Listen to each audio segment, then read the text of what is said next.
बिस्मिल्लाहिर्रहमानिर्रहीम। Ninth class. आज हमने यूनिट नंबर 4 स्टार्ट करना है। यूनिट नंबर 4 का नाम है algebraic expressions and algebraic formulas. यानी हमने अलजेब्रिक एक्सप्रेशन और अलजेब्रिक फार्मूलाज ये पढ़ने हैं, तो इनको ध्यान से आपने देख लेना है। इसके सबसे पहले हम अलजेब्रिक एक्सप्रेशंस के बारे में पढ़ लेते हैं कि अलजेब्रिक एक्सप्रेशन क्या होते हैं। तो सबसे पहले हम अलजबरा की डेफिनेशन पढ़ेंगे। Algebra is a generalization of arithmetic, यानी अलजबरा जो है वो अरिथमेटिक की जनरलाइजेशन है। अब उसके बाद याद रखिएगा, recall that when operations of addition and subtractions are applied to algebraic terms we obtain algebraic expression. यानी कोई से दो या इससे ज़्यादा रकमें हों, उनके दरमियान में प्लस या माइनस का ऑपरेशन हो, तो इसको हम अलजेब्रिक एक्सप्रेशंस कहते हैं। तो यहाँ से इसकी डेफिनेशन होगी। तो ये अलजेब्रिक एक्सप्रेशंस की एग्जांपल्स हैं। उसके बाद polynomial.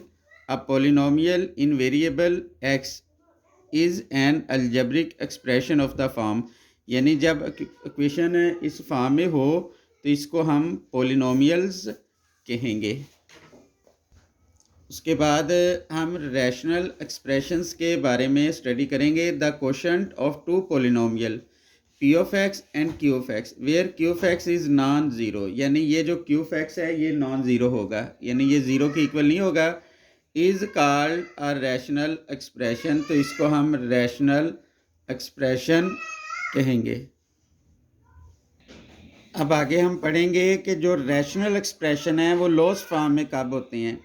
The rational expression is said to be in its lowest form if P of X and Q of X are polynomial. अगर पी ऑफ एक्स और क्यू ऑफ एक्स पोलिनोमियल्स हों with integral coefficient and have no common factor, और इनमें common factor कोई भी ना हो, तो इसको हम रैशनल एक्सप्रेशन कहेंगे। यानी ये जो रैशनल एक्सप्रेशन होगा ये लोएस्ट फॉर्म में होगा, यानी होगा रैशनल एक्सप्रेशन, यानी इसको हम रैशनल एक्सप्रेशन ही कहेंगे, लेकिन ये अपनी लोएस्ट फॉर्म में होगा। तो इसको जहन में रखिएगा। अब इसका हम एक्सरसाइज 4.1 इसका क्वेश्चन नंबर 1 करेंगे। क्वेश्चन नंबर 1 में लिखा है identify whether the following algebraic expression are polynomials. यानी इसमें हमने ये बताना है कि ये जो अलजेब्रिक एक्सप्रेशंस हैं इनमें से पोलिनोमियल कौन सी है। अब इसमें देखें, इसके पार्ट नंबर 1 में हमने पोलिनोमियल्स को बताना है। इसमें याद रखिएगा, पोलिनोमियल के लिए वेरिएबल की जो एक्सपोनेंट होगी वो पॉजिटिव इंटीजर होगी, यानी 1 या उससे बड़ी रकम होगी। अब देखें x बटे के नीचे आ गया, जब ऊपर इसको लिखेंगे तो x की पावर नेगेटिव आ जाएगी। इसका मतलब है ये पोलिनोमियल नहीं। अब ये x की पावर 1/2 है, ये भी पोलिनोमियल नहीं। अब इधर x की पावर 2 है, इधर x की पावर 1 है, ये वाली रकम पोलिनोमियल है। ये भी x बटे के नीचे है, जब हम इसको ऊपर लेके जाएंगे तो इसकी पावर नेगेटिव आ जाएगी, यानी ये नेगेटिव एक्सपोनेंट में आ जाएगा, तो ये भी रकम पोलिनोमियल नहीं। उसके बाद हम क्वेश्चन नंबर 2 करेंगे। State whether each of the following expression is a rational expression और नॉट। यानी हमने ये बताना है कि इनमें से रकम रैशनल है या नहीं। एक जहन में रखिएगा कि रैशनल के लिए न्यूमरेटर और डिनोमिनेटर दोनों का पोलिनोमियल होना ज़रूरी है। अगर एक भी रकम नॉट पोलिनोमियल होगी तो वो रैशनल नहीं होगी। अब इसका स्क्वायर रूट आ गया, ये स्क्वायर रूट, अब इसका x का स्क्वायर रूट आ गया, तो इसका मतलब है ये भी रकम पोलिनोमियल नहीं, ये भी रकम पोलिनोमियल नहीं, तो ये रैशनल भी नहीं। अब उसके बाद ये x की पावर 3 है, ये x की पावर 2 है, तो ये वाली रकम पोलिनोमियल है। अब इस पे स्क्वायर रूट आ गया, लेकिन वो कांस्टेंट रकम है। कांस्टेंट का नहीं कोई ऐसा इशू होता, आपने सिर्फ जो वेरिएबल इन्वॉल्व है यानी x, उसकी एक्सपोनेंट देखनी है, वो 1 या 1 से बड़ी हो तब वो पोलिनोमियल होगी। अब देखें ये पोलिनोमियल है, अब इधर x की पावर 1 है, x की पावर 2 है, तो नीचे वाली रकम भी पोलिनोमियल है। ये न्यूमरेटर यानी ऊपर वाली रकम भी पोलिनोमियल, नीचे वाली रकम भी पोलिनोमियल। जब ये दोनों पॉलिनोमियल हों तो वो रैशनल होंगे। अब ये x की पावर 2 है, ये x की पावर 1 है, ये वाली रकम पॉलिनोमियल है, ये x की 2, ये भी पॉलिनोमियल है, दोनों पॉलिनोमियल हैं तो ये रैशनल होंगे। ये x का स्क्वायर रूट आ गया, ये x का स्क्वायर रूट आ गया।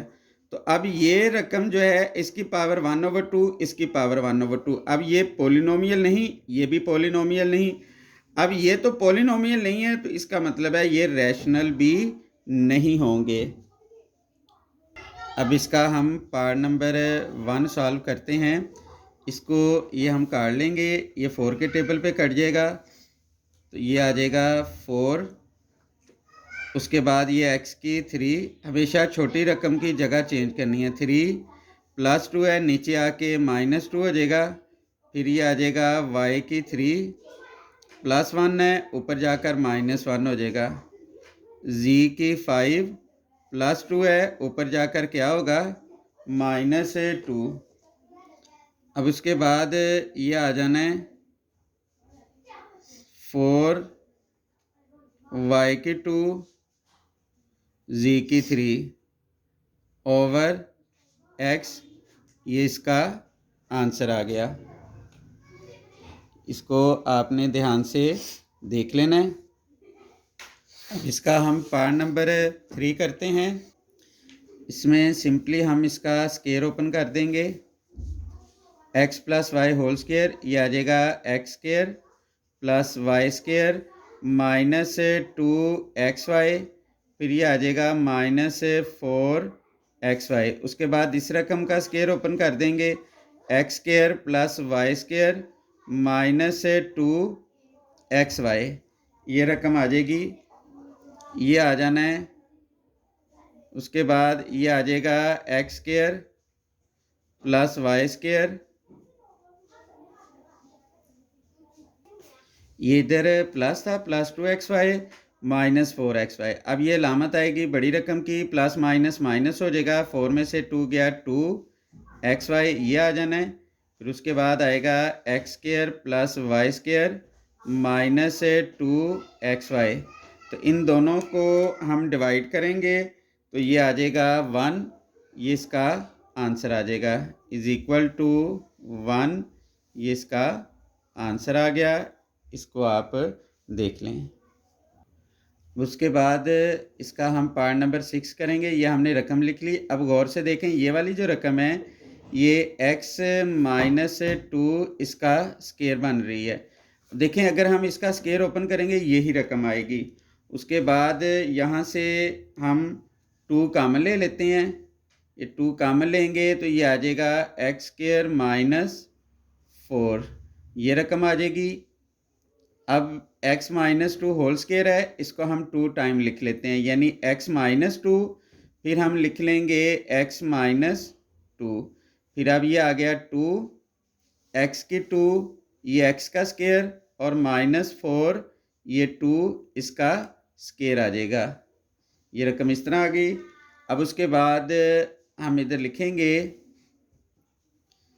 x - 2, फिर आ जाना है x - 2, ये आ जाना है 2, 2 स्क्वायर दरमियान में माइनस है, एक बार पावर के नीचे वाली रकम एक बार माइनस हो जाएगी और एक बार प्लस हो जाएगी, इससे ये कट जाना है। फिर ये आ जाएगा x - 2 ओवर 2, ये आ जाना है x + 2, ये आंसर आ गया। इसको आप ध्यान से देख लें। ये क्वेश्चन नंबर 3 के बाकी पार्ट्स कीजिएगा और इनमें अगर किसी किस्म की भी प्रॉब्लम हो तो आपने ज़रूर पूछना है।